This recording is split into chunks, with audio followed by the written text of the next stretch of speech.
How are you? Hello. We're starting our webinar now. Rebecca Fannin from Silicon Dragon Online. Thanks for joining us. And we have a wonderful panelist today from Maven Ventures. And he's going to be talking about Zoom and many of his other successes. Jim Scheinman, the VC who funded Zoom and came up with the name Zoom. So we're going to have about an hour here, and I should say that we're bringing our usual live events to an online forum now, and we're having fun with these weekly webinars, Ask a VC Anything, and we have had two so far, first with Bill Ty, and secondly with Gary Rochelle is next, and after that we have Jay Youm from TransLink Ventures and Samsung Ventures. Last week we had Brian Cohen from New York Angels, and he talked to us about Pinterest. So hopefully we're getting a lot of people joining in right now. So Jim is already here on the line waiting with us, and he's going to be answering everything we ask him. Like we're going to ask him how he came up with the name Zoom and why he invested early, why he invested in Cruise, which was sold to GM for $1 billion, how he's been able to have 5 unicorn level successes in 20 years. Amazing. He has one of the best performing venture funds out there, and it's a micro fund at that. So I think we'll get to hear more about how he's really defied the whole mega trend of mega VCs and taken bets on investments that some would have considered maybe too risky, but he's done very, very well with those. So thank you, Jim, for joining us, and we're going to start our Q&A here now. I'm going to ask people to please warm up your questions, because we are going to get to that in the latter half of the webinar with the chat feature that you can see below. You can send questions to us, and we can get them answered as they come in. So Jim, thank you so much for joining us. I really appreciate you taking the time from your busy schedule to be with us today. And we have a great audience of people who are here from entrepreneurs, investors, investment bankers, limited partners, and they're here from various geographies too, New York, Silicon Valley, Asia. We do have a global audience, so we're so happy that you're here today, Jim, to share with us some of your secrets of the tricks of the trade, right? But I want to start off first with this idea. Now you're investing from your third fund, which was recently raised, and $64 million. And you've had an incredible track record, really just defying the odds of, instead of going like a SoftBank with these billions dollars, funds, you're really keeping it at a level where you can manage it and be close to the entrepreneurs. So tell me, what made you decide to go down this track and, kind of defy the odds? Well, first, thanks for having me on the show. Want to make sure you can hear me okay? Just a little louder, please. Okay. Yeah, glad to be here. And, my good friend Bill Ty spoke highly of you, and, have known your career from way back in the Web 1.0 days. So, I basically I'm an early stage VC because I was an early stage founder or executive in 7 startups before becoming a VC. I think you need to turn up the mic a little bit. Okay, let me see. Okay. Hang on one second. Make sure I'm on the right mic. Let's see. Yeah, this should be okay. Is that better? Yes. Yeah. Okay. I'll stay closer to the mic. Okay. That's fine. I got actually, I went really, for me, pretty high tech here. I got my Yeti Nano So I've been doing a lot of these Zoom events. Sure. So, I wanted to stay close to what I know and what I love, which is the very early stage. And Right. it was never a question for me whether I wanted to have a $100 million fund or $1 billion fund. I wanted to help invest in really early stage startups because that was my expertise. That's what I knew best. And I thought that's where I could have the most impact. Mm-hmm. So frankly, I was lucky enough to be able to transition my career from being an entrepreneur to a VC, and raised a small first fund, and it was able to invest in some amazing companies, including Zoom, and help them from day one. And I have a list on my website of all the companies that we've worked with, and also some Yeah. testimonials from the founders, and you could just see the kind of stuff we've done. Like, Eric Yuan, the founder of Zoom, is very generous in praising me and Maven for our help in naming the company and early stage PR, marketing, go-to-market strategy.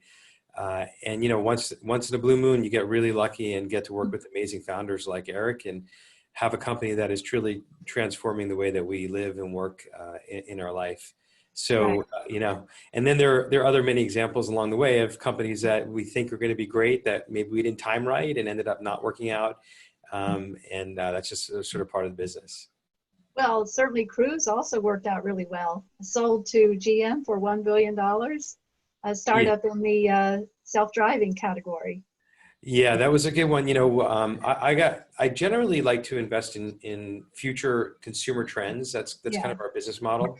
Yeah. And some of our secret sauce is trying to predict the future, but not too far in the future.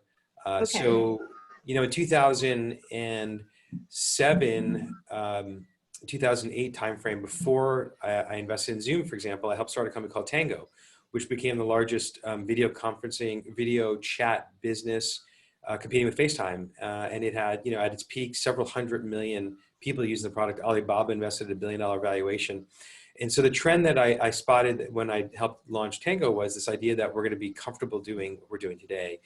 And it was just a matter of when and how quickly a product could really do what we needed to do. In other words, existing products like Skype and WebEx were just not good enough to be able to scale, to be able to do what we're doing today in Zoom.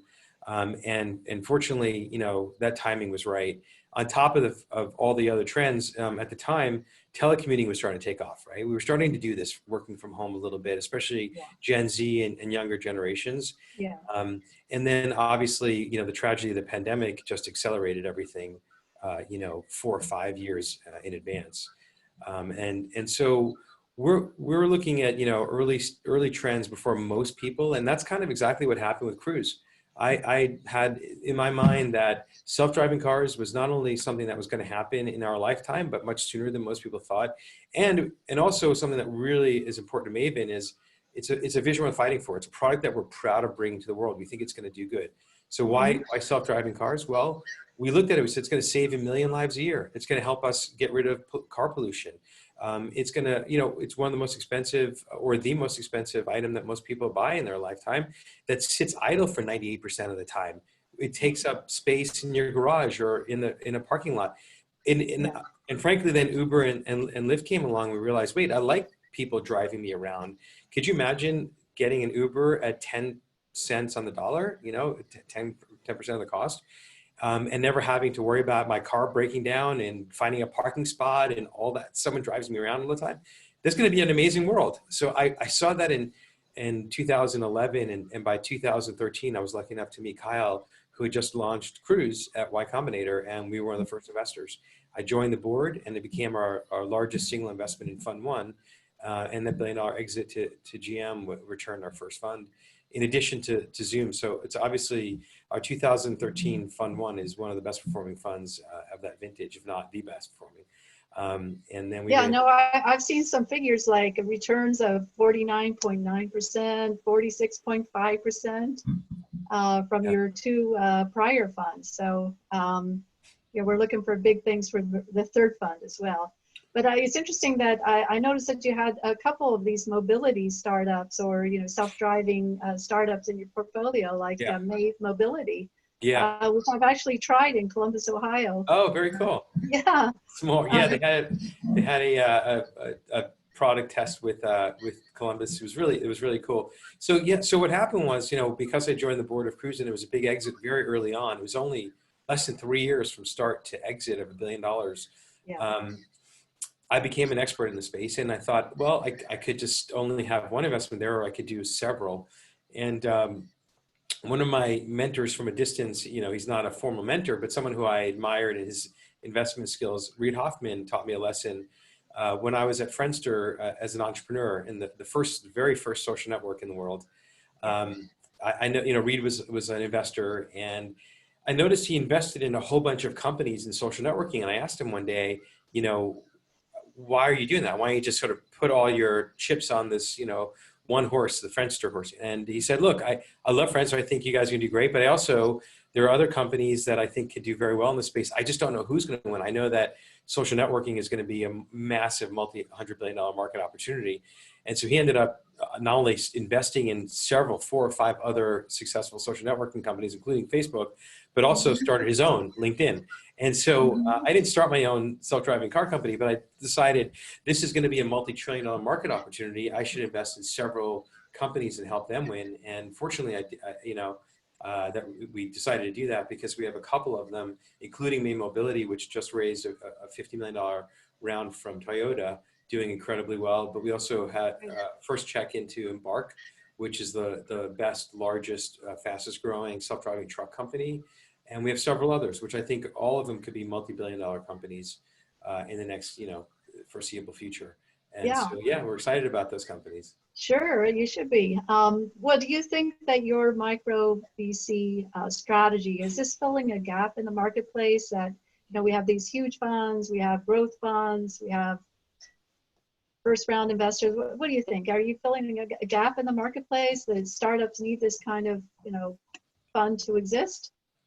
Well, I think, of course, I'm going to say yes, of course. I would say that it's hard to bucket all the micro VCs in the same bucket, right? Because, first of all, it's not clear what a micro VC is. I define it as a fund that's, over 10 million and under 100 million.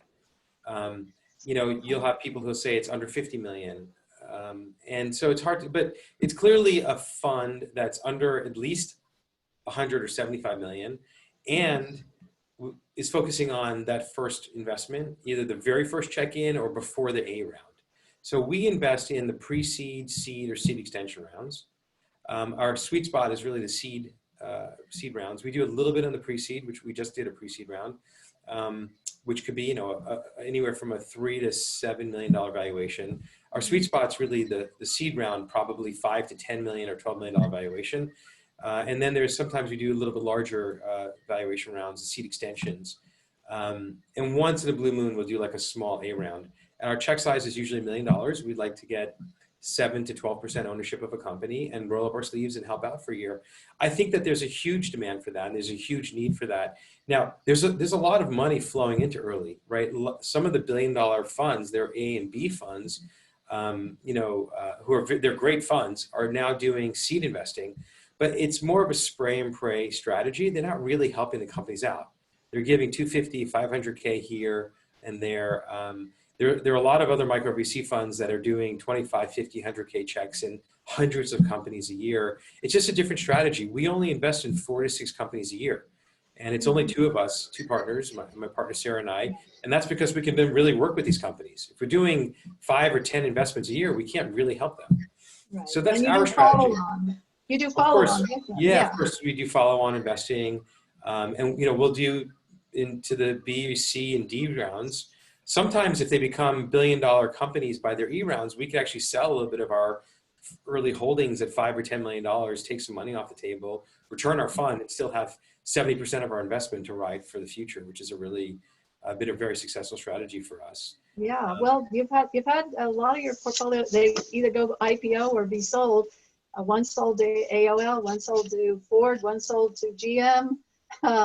It's a good track record. Another one sold to or became part of the Google team. It does seem to be working. But it's interesting in reading about your career that And even you yourself in your TED talk said that maybe you originally you thought, well, when am I going to settle down on one thing? And maybe, I suffer from trying to do too many things. And you were originally started out as a lawyer at DLA Piper for a couple years, 3 years, and then became an entrepreneur in residence at Charles River Ventures. And you were an entrepreneur, then an investor. I mean, how did you finally find your way? And, how has that really benefited you? Yeah, I mean, my short TED talk is about, following your passion. And, I advise everyone, if you're not happy at your job, don't just get stuck. And I know that's hard to do. And I know that for some people, you really, I don't see that lightly. And I think we should also pause and acknowledge the difficult times that 20 million plus people are going through right now, being unemployed. I've been there. It's horrible and it's scary. Times will get better and we'll get through this. But during that time, it's really scary. And I think, it's hard to say, like, yeah, I'm not flippant about, leave your job and find something, but I think you do have to be courageous to follow your passions. And when it wasn't working for me, I would leave. I spent 3 hard years at law school. I passed the bar. I practiced for 2 years, and I really didn't. I would say hated it, but it was pretty close to really hating it. I didn't like the actual day-to-day work. I loved the people. I learned a lot. Worked with interesting companies. But actually, before I went to law school, I had started a company. So I was on the business side before. And I knew the difference. And I knew how much more fun I had and how much better I was at being on the business side. And then I look back and I didn't regret or I wasn't resentful at getting my, law degree, because it really helped me become a much better business development executive, better executive. I could articulate, the arguments that I needed to make. I could put together a presentation.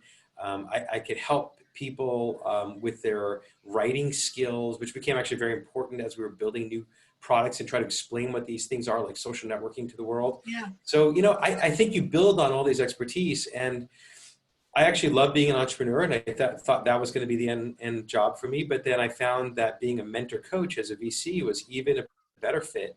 And I think I finally found my dream job, fortunately, it's the last job of my career. And I'm hoping to do this for a bunch more years and help other companies and founders bring their vision to the world and be successwill. Yeah, so I see you're wearing your Zoom t-shirt. Got my Zoom shirt, of course. Yeah, I love the name. Branding. I'll bring, this is the book. That's the book that, Oh, that's great, yeah. Not named after, but, where I got the original idea. It was one of my kids' favorite books when they were very, very little. And I always had that in the back of my mind. Like, there's a perfect company for this name. And I've named a lot of our companies that we've invested in. Actually, I've written a small blog on this, but I'm going to write a larger one just to help people think about how to name companies. But, it's a bit of a, there's an art and science to it. And once I met Eric, and I thought, this is the perfect company for Zoom. And, fortunately, I gave him 3 names, and Zoom is my favorite, and he chose Zoom. And it was a big risk, and I give him a lot of credit because Zoom.com was taken. And his lawyer said, don't do it. And I said, this is when Google is really starting to take off. I said, everyone's going to type in Zoom in the search engine. And don't worry, if Zoom.com is a non-relevant company, they're looking for a video conferencing business, they're going to find us. So he's like, you're right. So he did Zoom.us. And then, long story short, later, right before the IPO, when we had a lot of money, we were able to buy Zoom.com for a very small amount. And frankly, it didn't matter anyway, because really the brand is Zoom.us. So Andrew Chen just recently had a tweet about, did Zoom finally prove that you don't really need to have a .com to be successful? And that was my thought back in 2010. Yeah, so thinking about the Zoom.us URL, is Zoom accessible in China? I don't know. I don't think so, yeah. You don't think so? I don't know. Okay. Do you know? I don't know. Yeah, maybe some of our callers are calling from China. Yeah, maybe some of the people, if anyone knows, you can put a comment there in the chat. And blocked in, okay. Yeah. Thank you for that answer. Blocked in China. Yeah, that was fast, wasn't it? Yeah, I thought that might be the case. Yeah. Yeah. Well, Skype has been rather rocky. LinkedIn is open. Yeah. At least it was the last time I was I there. mean, it's funny to me that I don't know. There's been a lot of misinformation about Zoom lately, and I think, look, Eric, the founder, Eric Yuan, has been very transparent. Um, it's it's a shame that it's been held to a higher standard than almost any tech company ever. Like, it went from 10 million customers to 200 million in less than a month. And, there are going to be some security flaws and features that are going to come about Oh yeah, when the company was built for an enterprise sales company that becomes sure. a consumer application for hundreds of millions of people in the education space. So, and Eric was like, mea culpa, there are a few things that we could do better, and they've done it immediately. Like, they've moved faster than any other company on this issue. I mean, we don't remember, but there were days where Microsoft, did weeks and months of people criticizing Facebook, even still today, all the security features that haven't been fixed. And here Zoom, like, overnight has gone. And so I think there's been a little bit of media sensationalism that has happened from this, that, it's good headlines. The most Yeah, recent one is this nonsense about, Zoom being owned by China. Like, what? Zoom is not owned by China. It's almost, obviously Eric Yuan is an American citizen. He was born in China. And I think there's just either misunderstanding or potentially some malicious, rumors that are being spread. It is not owned by China. It is not a Chinese company. It's just nonsense. So it looks like someone else put something on the chat. yeah. They said Zoom is actually accessible from China. She There you go. says, See, that's I just used it this week. This is huh. from Tracy Lai. Still Maybe it's anyone not else? officially accessible, but it's Maybe accessible. I don't it's know. blocked sometimes I and should not other probably find times. out. Yeah. Yeah. So,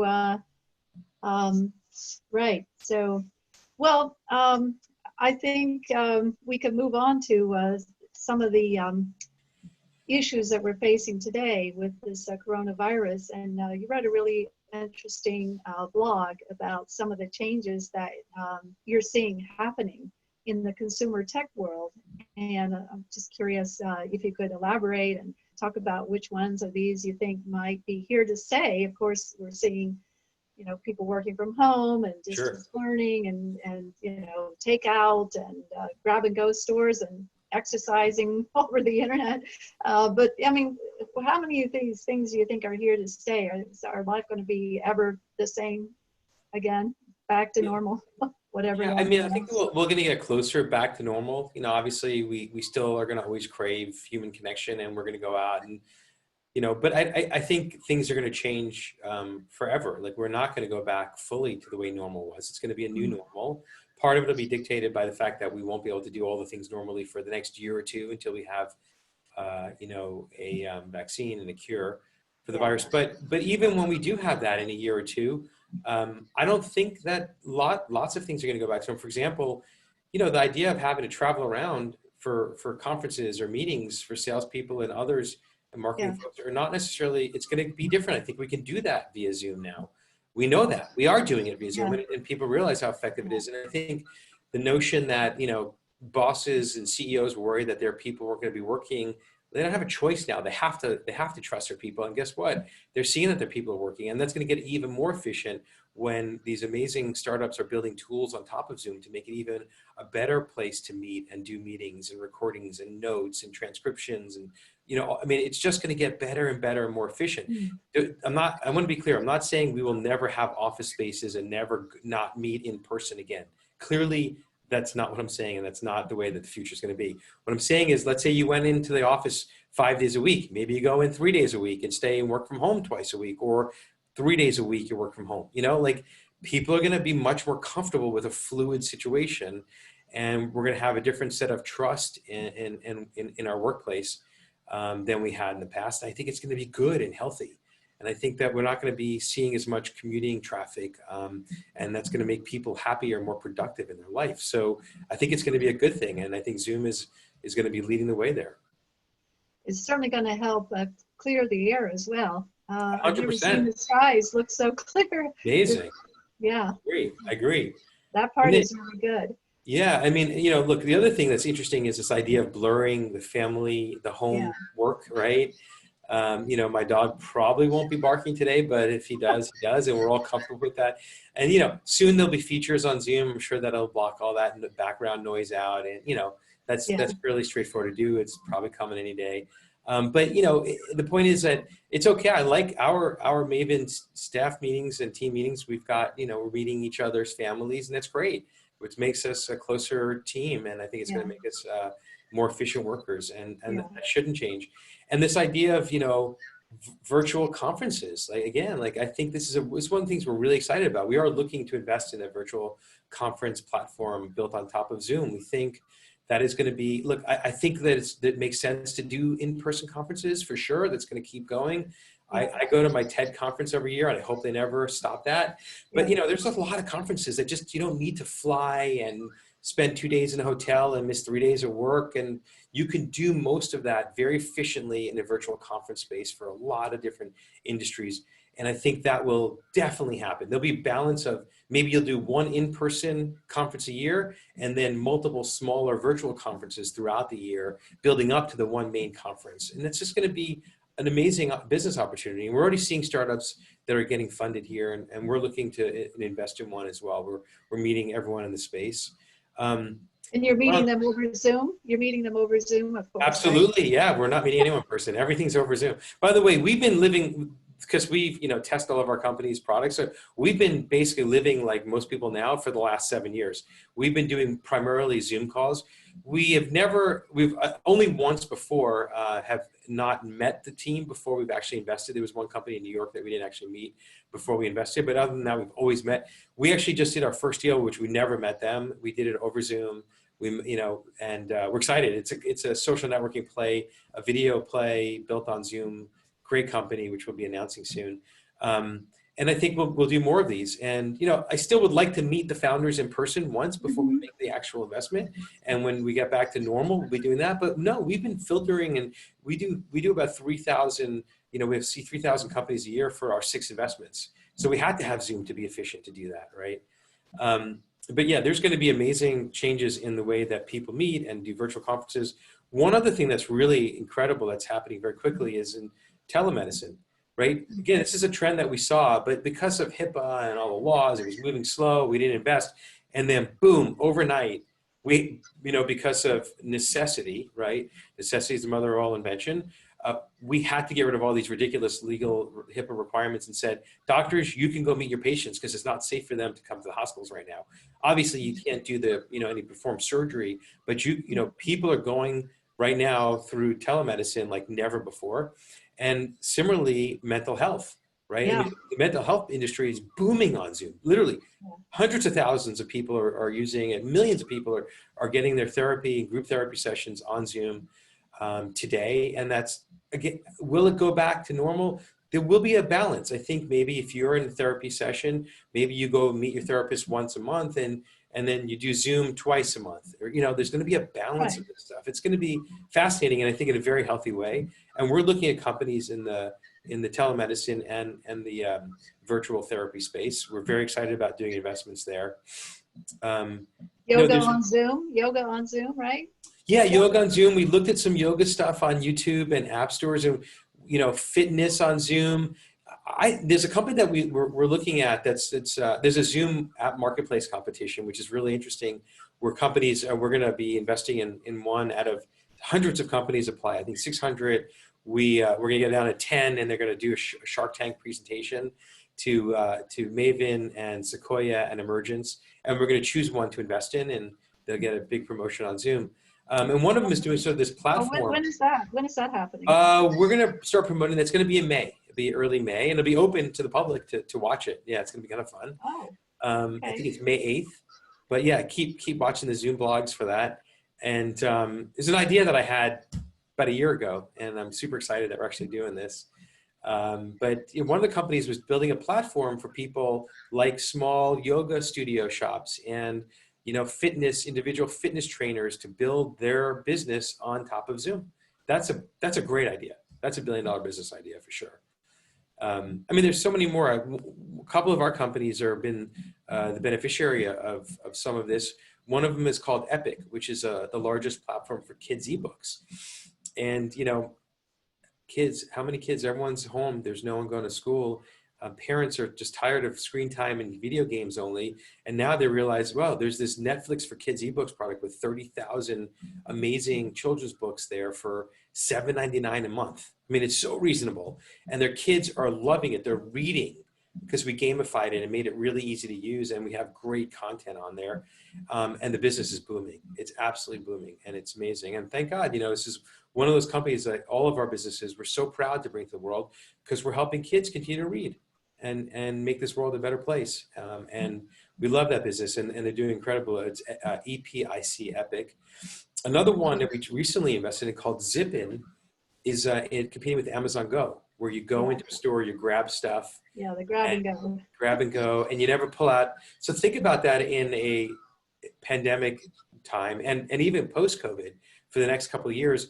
So with Zippin's technology, we can limit the number of people into a certain square footage, and we'll have these smaller stores with all the basics. You literally come in, grab your stuff, put it in a bag, and get out. You're in and out in 5 minutes or less. Could be a minute. You've done all your shopping. You never had to change anything. No credit cards, no signing. There's no cashier to get sick or get you sick. You can limit it to 5 people in a very large space. And as soon as someone leaves, boom, the next person comes in. And it's just one after the other after the other. By the way, it makes sense before the pandemic, but it makes so much sense in this world that we're living in. And let's roll it out. Let's roll it out fast. It's happening. It's happening very quickly. And we were already rolled out in sports stadiums. We had one live one in Sacramento, which was great. It was doing great. Unfortunately, we're not going to be going to live sports events in a little while. So we're going to have to wait for that one. But Zippin's going to be opening up these little mini stores all over. Yeah, that's interesting because I first saw this kind of trend with a startup in China called Luck and Coffee, which had these little coffee outlets. That it was all no cash, a grab and go kind of model that actually Starbucks then copied.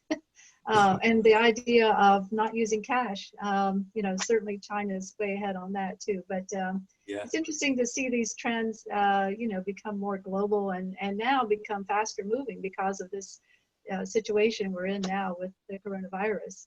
Absolutely. And also, I got to give Amazon a little credit. Their Amazon Go store has been very aggressive rollout. They've opened up, dozens of these stores and getting people comfortable with the idea of just going in, getting stuff and never having to pull out a credit card. It's all facial recognition. It doesn't know who you are. It just knows you're connected to this credit card number and it charges it, right?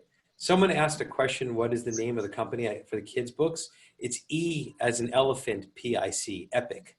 Epic, it's in the app stores, it's online, and it's incredible. You're gonna love it. Your kids are gonna love it. Oh, that's good. So the Amazon Go is a little bit like it was a smaller version of the Alibaba stores, Fresh Hippo in China, which I'm sure a lot of people who are on this listening here have been in these Fresh Hippo stores in China. Anyhow, let's keep going. If there are any other questions, we're sure we want to get them all answered. So there's this Q&A feature here. What are the thoughts on some VC strategy to not invest in companies that compete against their other portfolio companies? Yeah, I think that's a really important point. Like we don't do that. I would only invest in a company that's in a related business, like industry, for example, autonomous vehicles, if and when I get the approval from the existing founder that we've invested in. So I think it's bad form to invest in a directly competitive company within the same VC shop. So that's something we would never do at Maven unless our founder said, yeah, I don't really think they're competitive to us. So for example, May Mobility is not a company we could ever have invested in when we had the Cruise investment. But once Cruise was acquired by GM, then we didn't have a competitive business anymore. It was now GM. And, we were able to invest in May Mobility. In fact, I called it my Cruise 2.0 because I thought, as amazing as that outcome was, and it was, and I was very supportive of a $1 billion exit, it was, we left a lot of money on the table. It was the right move for Kyle and the team and for us to sell at the time. But I also knew that the company, was going to be a big market opportunity, and it was still early enough to start another startup. And sort of to prove my point, just a couple of years later, the cruise team raised a round as part of GM at a $15 billion valuation. So it was already a 15x increase just, a couple of years later. So I'm grateful that we did the Main Mobility investment. That's great. So one of the things about everything being shut down is that no one can go to the barber or the beauty shop, right? So you think long, shaggy hair is going to come in? Yeah, exactly.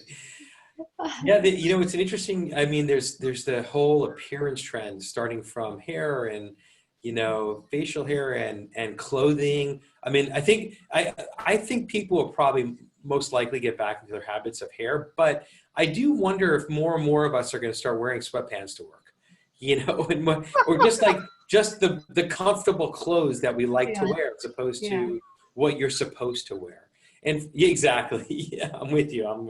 And look, and we all are slippers and sweatpants. Why not? Why not go into work with slippers on? If I mean, maybe it's Slipper Fridays. Sure, those things are going to change. Why not?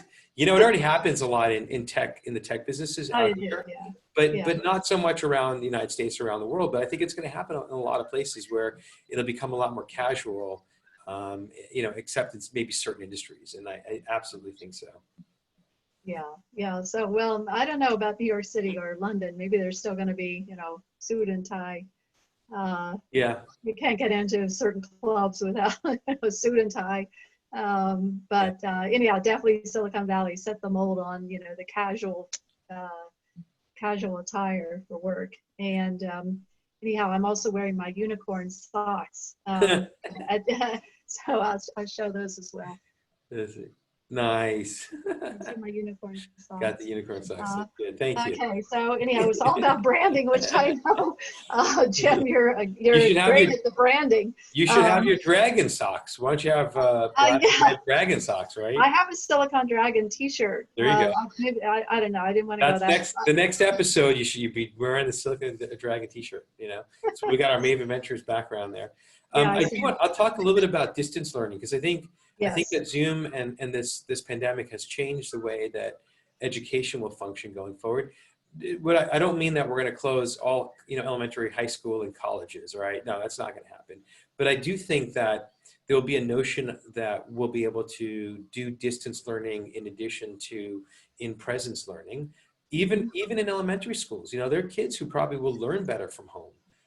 Who, whether it's they're introverted or have issues in classroom settings where they actually can be a better student doing Zoom from home.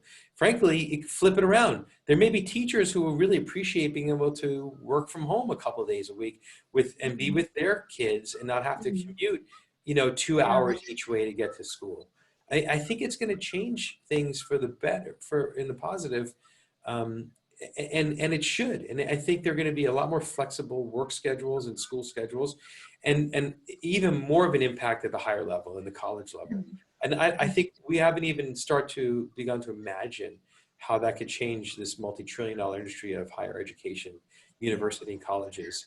One of the things that, one of my oldest, my son is graduating from WashU in St. Louis, and he's not going to actually be able to graduate in person, which is really sad. I mean, that's going to be the case for thousands and thousands of students in high school and college.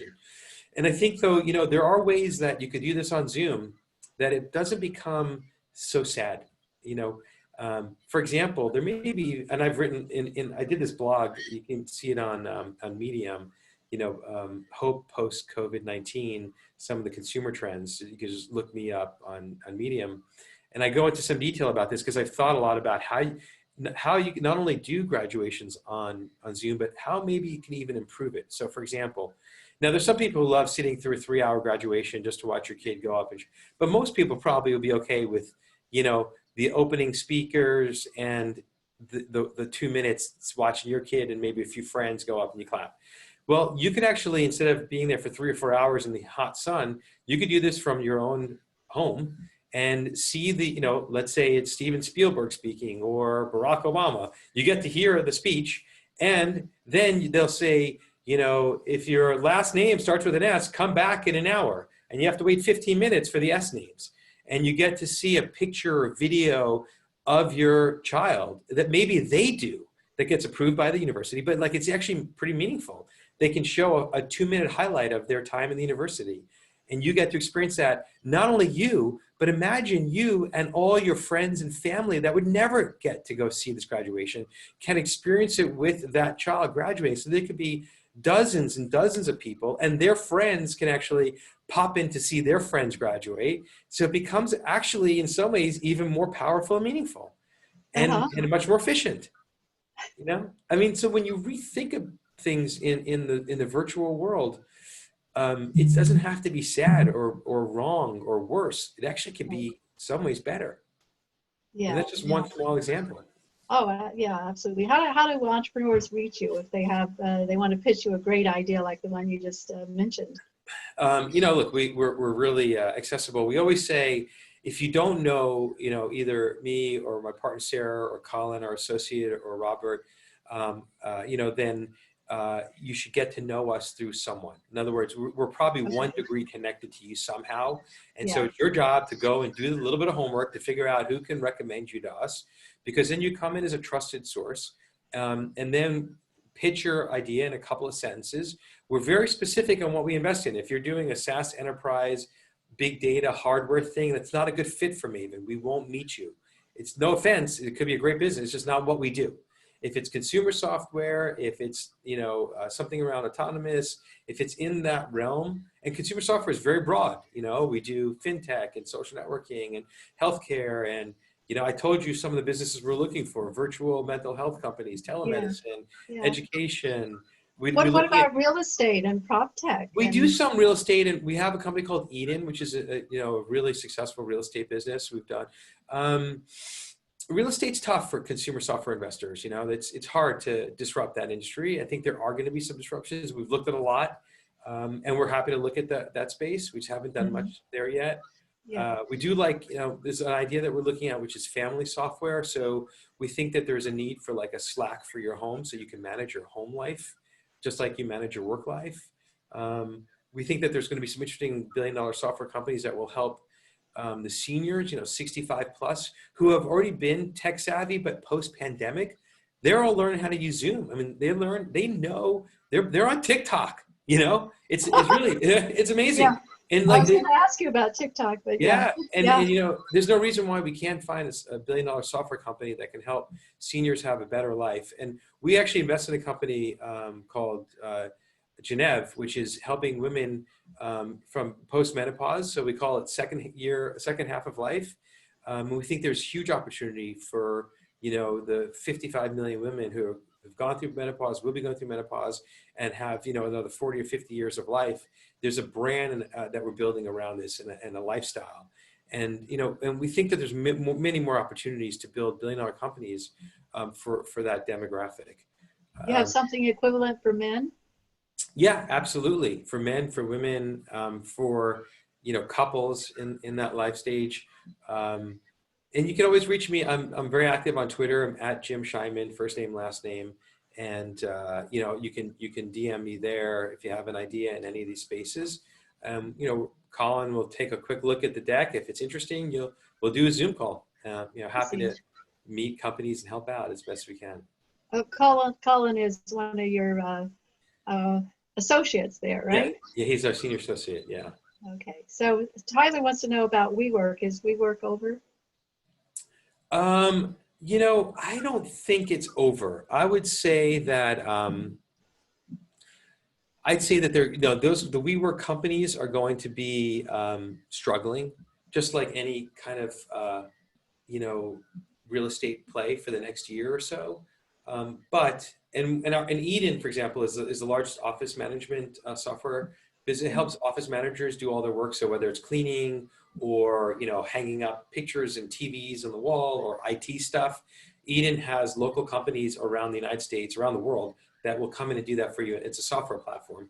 And what Eden is putting together is the COVID-19 Go Back to Work plan. It's going to help you make your office space clean. It's going to help you organize it so that it's going to, you know, fit all the legal, you know, ramifications that you're going to need to have, like 8 feet spacing and all that kind of stuff. So you get back to work. And frankly, the interesting thing is, while WeWork is going to get hurt in the short run, I'm not saying WeWork, the work spaces like Co-working WeWork, space. yeah, Yeah. the co-working spaces, I think in the long run, they may actually be, it could be a huge benefit for them because, you know, you might be rethinking if you have like an office space for 20 people and you start thinking, you know what, we could keep doing this virtually. Why do we have to spend so much money on our own office space? Why don't we just have a WeWork place where we can meet and have people come in and da da da? But for the most part, people work from home. That's interesting. I mean, you know, if that's the case, then it's the larger real estate companies that are going to have an issue, right? The ones who have, you know, floors and floors that have to rent out. So I don't know. We'll see. We'll see where this goes. I think it's going to be, it's too early to tell, but certainly in the short term, it's going to be challenging because people can't physically go to work. Right. So David Smith has a question related to the coronavirus. In this current situation, is there a need for virtual funerals also in the future? Is this a more efficient way for families to share on Zoom? Yeah, I think it's a good question. I think that, you know, like I was saying earlier, we have a human, you know, innate need to connect. And I think around life events, whether it's a birth of a child or, you know, baby naming, or on the flip side, you know, a death, a funeral, those are the times that we, you know, it's really powerful to be there in person. And I think that that's always going to happen. And there are, you know, religious traditions that require that.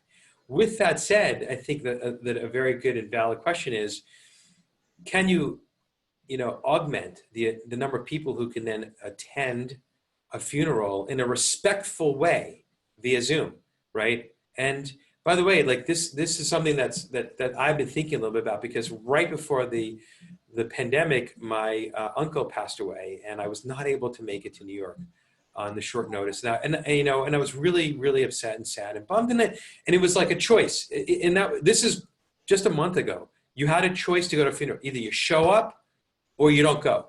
Well, let's say there's a middle ground, which is, look, if you can make it, you go, because that's the right thing to do. And you know, it's what you need to do for closure. But if you can't make it, if you really can't make it, but you want to be there and show respect, how about it being respectful for you to be there via Zoom? And then so that the family knows that you were there. And I'm telling you that this is absolutely going to happen. And that, you know what, I would never miss a family funeral ever again, and feel that, you know, sadness and shame that I wanted to be there and I couldn't. And it was either or, you know, and then I could then pay my respects via Zoom afterward to say, I'm so sorry I couldn't be there. And not only me, but my whole family, right, could be there. And it could be so powerful. It can be so powerful for those, you know, it's not going to be like, no one's going to show up to the funeral. The people who live locally are going to absolutely still going to be there. But if you just can't make it, this is another option for you to participate. Why not? Right? Yeah. That's a good new norm. It's not in my list, but I might add it. So thank you for that idea. Yeah. Okay. So this brings up the next question. Somebody wants to know what areas, what types of companies are you going to be investing in? Do you want to invest in over the next few months? Okay, maybe they can't. Yeah, maybe they came late, but I'll reiterate again. Yeah, you covered virtual mental health or virtual therapy, doing group therapy, you know, psychologists over Zoom. In other words, a platform for that. Doing telemedicine, and we love the idea of being able to text your doctor. Like, if you have a dermatology appointment, why do you have to go and drive to the dermatologist, sit there for a half hour, wait in the waiting room? Why is it a half a day process when you literally can get on a Zoom call, hold the camera up to your face, have them do diagnosis, if they can. They might say, I'm so sorry, you have to come in. But let's say you could text the issue. They go, it sounds like something you could do over Zoom. Let's get on a call later today. Like, why don't we? That will happen. We want a full-scale solution that goes from texting to Zoom for telemedicine. I guarantee you that is $1 billion business, and we want to fund that. We think there's some interesting ideas around reemployment. Look, there's 20 million people out of work, and those people are going to go back to work, and there are going to be software companies that are going to help that happen, and we want to be part of that. I don't have a specific idea there, but I think that's a really interesting idea. I mentioned higher education. We think there's going to be a lot of disruption in higher education from this, and Zoom is going to be one of the main platforms, and there'll be others. I want to build a company that's going to do virtual conferences. I want to be able to do a conference like, you know, South by Southwest on Zoom, one day. And the Maven Hypergrowth Conference, which we do every year, that has 200 or 300 people, and conferences that has 2,000-3,000 people. We want to start that company. We want to start software companies for senior citizens to making their life better and more efficient. We think that there's a Slack for home family software company that we can start, and we're looking to invest there. We like digital entertainment. We think that there's going to be some disruption in sports. Could be around VR and sports, because we're not going to be able to physically be watching sports in large stadiums for a while. So maybe it's around VR. I don't know. There's just so many. It's an exciting time to do what we do. You're just brimming with ideas. We always are, and we're happy to look at anything in those spaces. Yeah. So here's another question from. That's good. Thank you. That was a great answer. A lot of great ideas there. So from Anthony Ayala, what do you think of your role as a board member as the companies progress through their life? So how do you think of this? Yeah, so as an early stage seed investor, our goal is not necessarily to be on the board through the life of the company. Our goal is to help kickstart. You have to remember, when we start these companies, it's often 1 or 2 founders and a couple of early employees. Sometimes it's just 2 people and an idea. There's not even a product, right? So there's no formal board. Although we start doing these advisory boards, we train the founders of how to run a proper board meeting so that when they raise their Series A, and we're at a high percentage of our companies, almost all of our companies go from seed to Series A. The industry average is about 30%, and we're over 70%, and our last fund is almost 100% of our companies have raised their Series A round. And when they raise their A round, they're already prepared for board meeting. And because we do that, we'll meet once or twice a month in a formal way. I'm often the sole board member, or we have another board member or 2. And then sometimes I'll remain on the board for the A round, but often by the B round, I get off the board so that we can go back and be helpful really early on. If I had to hold 15 board seats, I couldn't do what I do for a living. Sure. And it's also not really what I love to do. I think there are better later stage Series A, Series B, Series C investors that are professional board members, and they're good at that. That's what they like to do. I like to be early on helping these companies think through their product strategies and go-to-market strategies and get them going, help them raise a Series A, and really build the right kind of culture to make this company successful. Yeah. How many boards are you on right now? I have 2 formal boards and a couple of board observers. So, it's usually 3 to 5 any given time. Which, by the way, just as a point of comparison, my friends who are Series A and Series B investors are on 15 plus boards. That's basically their job is, every week there's another 2 or 3 hour board meeting, and which is fine. It's just not what I like to do. Sure. No, I think you found your passion, and you're doing very well at that. So, so we have a comment from Sharon Yang, who says that she did the telemedicine with her Chinese herbal doctor a few weeks ago. Amazing. So, Yeah, I agree. 100%. Why not?